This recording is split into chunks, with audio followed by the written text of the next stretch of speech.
Une autre chose à explorer dans l'exécution des techniques, c'est la relation entre les deux partenaires et là où sont les pensées.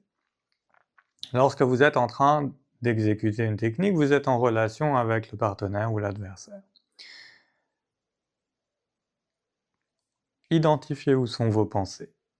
Qu'est-ce que vous sentez de l'autre? Qu'est-ce que vous pensez au sujet de l'autre? Est-ce que vous pensez à sa raideur, à sa posture? Est-ce que vous pensez à sa coupe de cheveux? Est-ce que vous pensez à son odeur? Qu'est-ce que vous pensez sur vous? Est-ce que vous êtes en train de penser à comment vous allez bouger? Est-ce que vous êtes en train de penser à ce que vous allez faire comme technique? Est-ce que vous êtes en train de penser à où vous voudriez être parce que vous êtes peut-être ailleurs? Regardez ces pensées. D'abord, quelles sont les pensées qui m'occupent à propos de l'autre personne? Quelles sont les pensées qui m'occupent à propos de moi? Et ensuite, quelles sont les pensées dans la relation? C'est-à-dire que c'est une technique, c'est une relation. Dans cette relation, est-ce que je suis en train de penser ce que je mets dans cette relation? Est-ce que je suis en train de nourrir cette relation? Est-ce que par exemple, si la personne a des craintes ou des tensions, je suis en train, dans la relation, de mettre de quoi apaiser ces craintes, la mettre en confiance? Ou est-ce qu'au contraire, je ne pense pas à la relation, je ne pense qu'à moi, à ma technique, je n'ai pas de pensée sur la relation? Quand vous avez ces trois pensées, déjà, vous pouvez dire « Ok, il y a des choses potentiellement où je ne mets pas mon mental au bon endroit dans l'exécution de la technique. Fondamentalement, je me contrefous de son odeur, je peux couper mon odorat.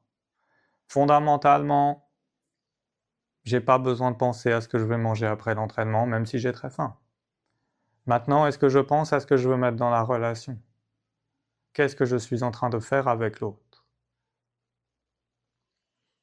Premier niveau.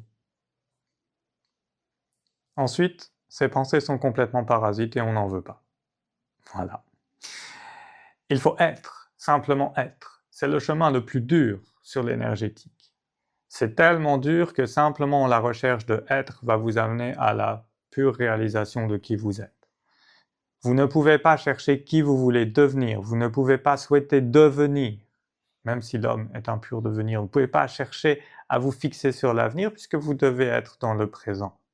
Alors il faut chercher qui je suis vraiment, en dehors de toutes ces influences, qui je suis, se relier donc à son âme, et derrière son âme se relier à des trucs encore plus profonds qui ont conçu cette âme.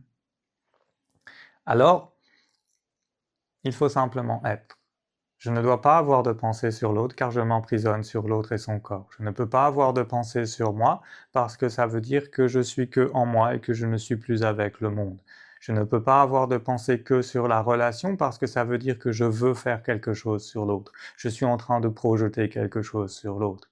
Or, ce qu'on a dit, du moins ce qu'ont dit les maîtres, c'est que à un moment dans le budo, l'ego disparaît.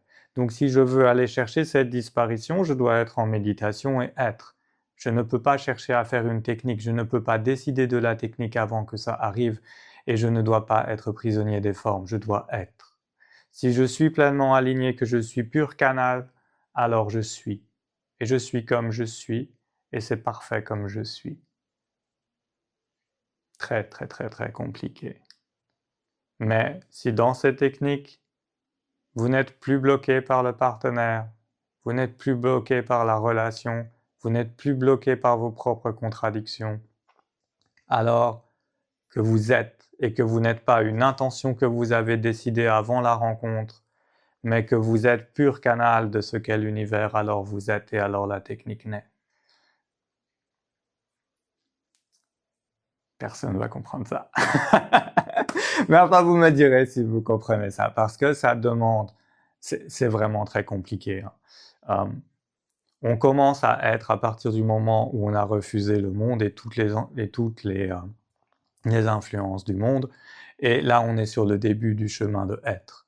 Une fois qu'on est sur ce chemin, alors on découvre d'autres choses hors du monde, et on se dit « Ok, le mental peut s'éteindre. » Mais on ne peut pas chercher à éteindre un mental, mais le mental peut s'éteindre. Alors petit à petit, comme on n'a plus ce brouhaha de toutes les influences, le mental est calme.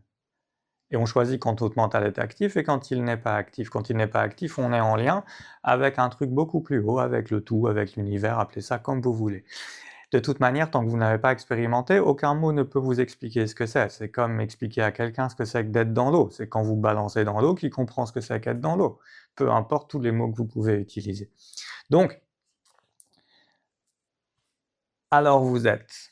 Mais pour être, il faut avoir renoncé à ça, il faut avoir passé toute la complexité de l'ascension, et une fois que vous avez atteint l'ascension, alors vous êtes encore en train d'être, et vous n'êtes pas encore, vous avez juste ouvert les portes pour être.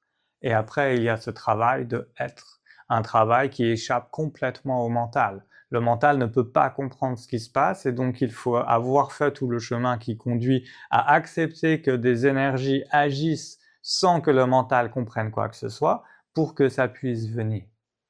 Et peut-être que d'ici quelques années, je pourrais vous dire, ça y est, enfin je suis. Pour l'instant, je deviens, comme tous les êtres humains.